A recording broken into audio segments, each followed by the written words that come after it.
those pictures just coming in, I'm being told that these are details of how the pilot is safe while the F-15 jet has crashed, and we of course saw that free fall, but the pilot is safe. Now they are trying to get further details of what could have led to the fall of the jet, but the pilot certainly is safe, Sandeep.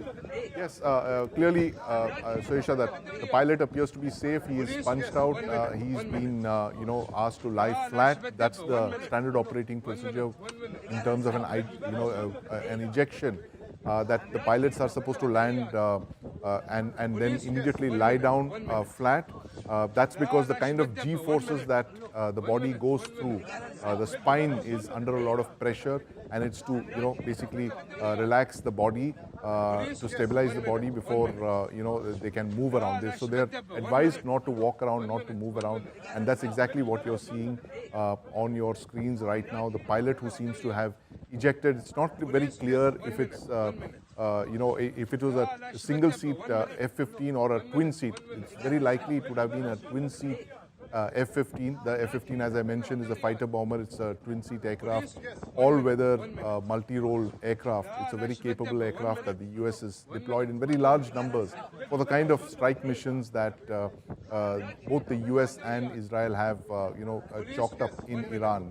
The number that we got, that Ambassador Reuven Izar of Israel has mentioned to Gaurav Sawant is 2,500 targets inside Iran. That's the number that we have.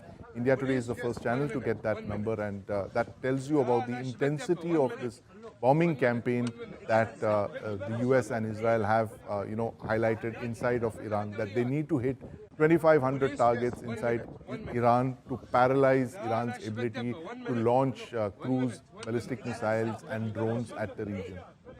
All right, Sandeep, let me also bring in Shivani on this because Shivani, like Sandeep is saying, that this really a first for the US in this war in terms of a jet that has been lost, but the pilot remains safe. Now, he has fallen in Kuwait, and we're hearing from those around what happens next, given the fact that the US is monitoring every development. They're saying that the escalation could go on for weeks.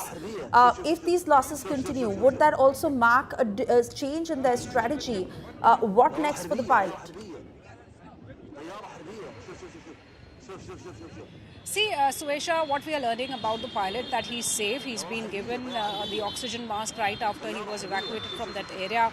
He's been rushed to the hospital, and he is being under medical observation, and he remains safe. What we are also learning is that this US F-15 was hit by a Patriot air defense missile system. That also might be a mistaken identity case, because there are a number of fighter jets that are flying in this area.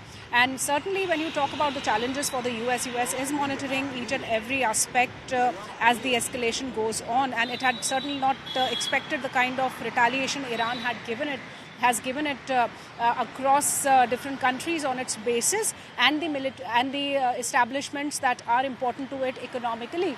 So it has already acknowledged 3 soldiers killed in action yesterday, with many more who are injured and undergoing treatment. This figure might get up as we are getting more inputs through the day, and these operations have been continuing from Hezbollah side too. The Hezbollahs are also attacking Israel. We've also seen how Iran has been giving remarks that it is not going to negotiate with the United States. So certainly when this kind of a situation happens, it is an unprecedented war where United States might change its strategy. It can take up to a different plan. Was it prepared for this kind of a retaliation from Iran? Because Iran says, Suesha, that it was prepared. It was anticipating this impending war on it, and it was preparing for it. It has 5 layers of command that it has already decided after the Supreme Leader was killed. And now there are inputs that are coming in that it has already started attacking Israel once again, many other parts, including other nations which are seeing this impact. So certainly in a war-like situation like this, looking at the losses, looking at how the danger comes, US is making an assessment, and it can change its strategy. It can plan for a different kind of a strategy. So in wars, the countries are prepared to act according to what is happening on ground, the developments that are taking place every minute.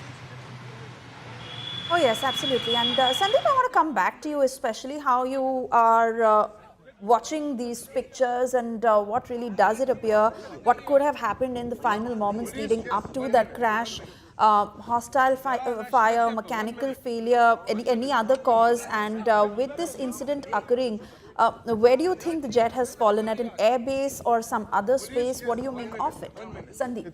It's hard to tell, Suresha, where the jet crashed, but you know, as Shivani was mentioning, that there's possibility of it having been downed by you know, a missile, and if that was the case, whether it's a ground-launched missile or an air-launched missile, what would have happened is that the pilot would have received a missile approach warning siren, and that, you know, kind of you know, sounds off in his helmet that he has.